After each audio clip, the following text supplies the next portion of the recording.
అగ్నిదేవుడిని పుట్టించినప్పుడు ఒకవైపున అగ్నిదేవుడు వస్తాడు. మీ గ్రామంలో రెండు వైపుల కూడా అగ్నిదేవుడు పడ్డాడు. చాలా చాలా అదృష్టం చేసుకుంది గ్రామం అంతా కూడా.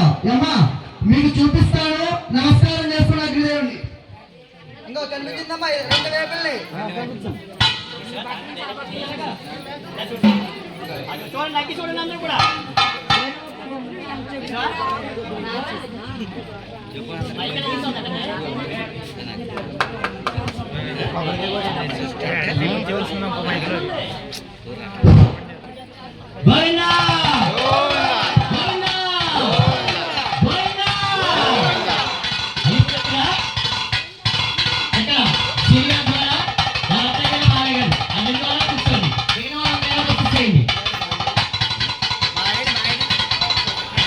Mira acá.